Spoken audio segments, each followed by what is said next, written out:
Media के दोस्तों ने, भाइयों ने, हमारी बहनों ने हमें लीड्स दी कि आप इस लीड पे भी काम करें कि ये मैसेज बड़ा क्लियर जाए,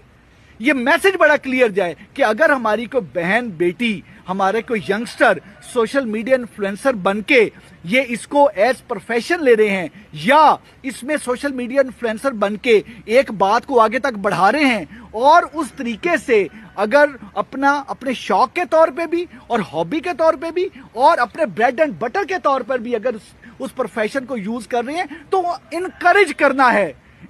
करना है। ये एक सोशल मीडिया इन्फ्लुएंसर को जिस तरीके से बेदर्दी से मर्डर किया गया, ये एक नहायत दरिंदगी की एक मिसाल थी। अल्लाह ने मुल्जिम जो उमर हयात है वो अपने मंतके जाम तक पहुंचा, वो पुलिस की गिरफ्त में है और अब उस पर प्रॉपर केस चल के उसको इंशाअल्लाह ताला अल्लाह के फजलो करम से प्रॉपर इन्वेस्टिगेशन करके उसको तख्तादार तक लटकाया जाएगा।